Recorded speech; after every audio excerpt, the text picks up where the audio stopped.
let's not ask CNN, ABC, Fox. Let's not ask the London Times or the Australian Times. Let's not ask non-Muslims about how Muslim women feel, how they live, what are their principles, what are their challenges. If you want to be fair, ask a Muslim woman. And you cannot find anything written in our holy book, in the Quran, that is denigrating the woman. It's just the opposite.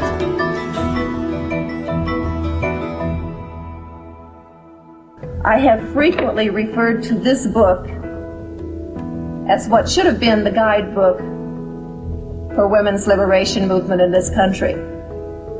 Because in this book, it has listed every right that we have struggled and fought tooth and nail for in this country and in others, plus some that we haven't accomplished yet and others that we haven't dreamed of. One thing that was given by God that we are fighting for right now in this country is equal pay. Hey, it's in there. Right there. It's in there, and it's for God. God-given rights, not man's. God-given rights. The right to vote, the right to own property. And yes, we have a soul, and yes, we go to heaven. We have every right that a man has. We may be different, but that doesn't make us not equal. Our difference makes us unique and special. But we are still totally and completely equal. God made woman to be the proper companion of man. She is different, but equal. Equal! We buy them, feed them, clothe them, use them, discard them. Women Equal to us?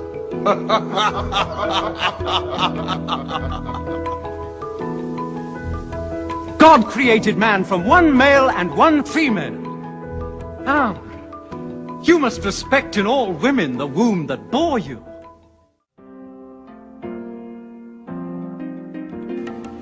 So Islam gave women the rights to vote over 1450 years ago, the right to vote.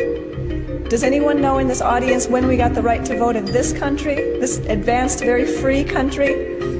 When did women start voting here? Anybody know? Maybe you know.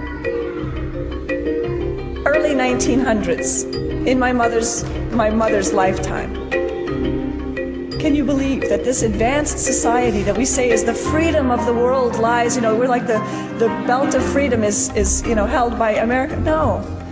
Women couldn't even vote until my grandmother was of voting age. Also inheritance. In this country, women could not inherit property in the southeastern United States, places like Georgia and Alabama and Mississippi, until my generation. In the 1950s and 60s, these laws were finally being rewritten. And I know that you who weren't raised here don't have an appreciation for just how bad the status of women was in this country, even up till today. You all have such a wonderful thing that you're raised Muslim or that you carry Islam. You have rights that women in this country never dreamed of until perhaps this generation. And you've had them for 1,400 and some years. 1,400 and some years. 1,400 and some years. 1,400 and some years.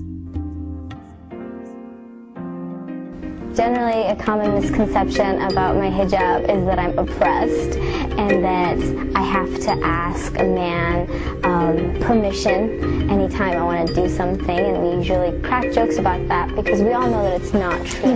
They think that the men force women to wear that kind of hijab, but in reality it's not at all that way, and the whole world changes. You see how men all of a sudden start respecting you. You have some sort of respect. I'm not a distraction for them. Instead, they're more engaged in business. They're more engaged into how educated I am. They're more engaged into my soul. People like us for our personality rather than, how good I look. I don't think the hijab has ever held me back from doing what I want. I've been here 4 years and I've never had trouble. No one has ever looked at me differently. It's been great.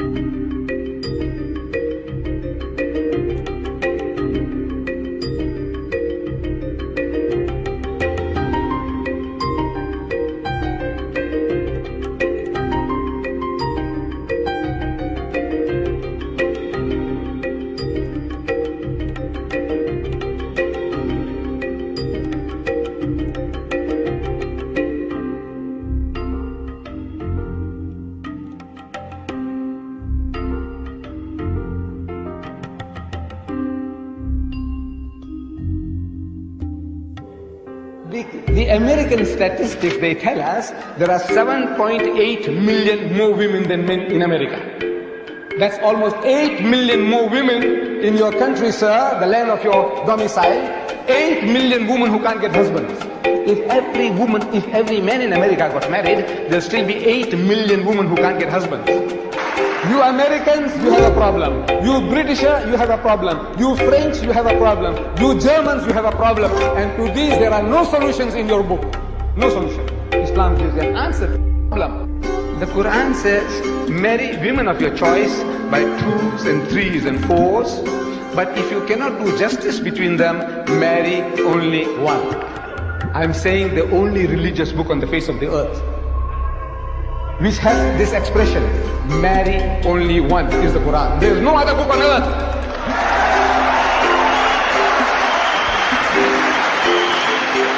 And this is the solution to your problem. I said, you laugh at us, you're a fool. I said, the laugh is on you.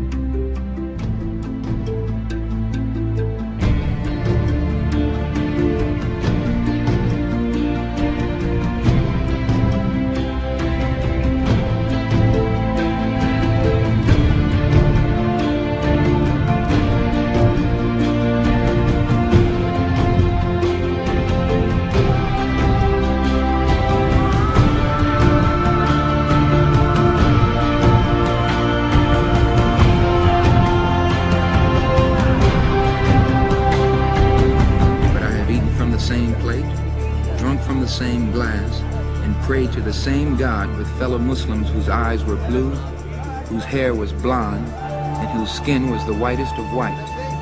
And we were all brothers, truly, people of all colors and races believing in one God and one humanity.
The word that we greet each other with is in Hebrew, Shalom Aleichem, which means peace unto you. In Arabic, it's exactly the same, Assalamu Alaikum. And I think that's very important because Islam itself, the very name Islam, comes from a root which means peace. Islam comes from the root word salam, which means peace. It also means submitting your will to Allah subhanahu wa ta'ala, to Almighty God. In short, Islam means peace acquired by submitting your will to Allah subhanahu wa ta'ala, to Almighty God. The glorious Quran is the most positive book in the world. It's a proclamation to humanity. It's a fountain of mercy and wisdom. It's a warning to the heathen, a guide to heaven, and assurance to those in doubt, a solace to the suffering, and a hope to those in despair.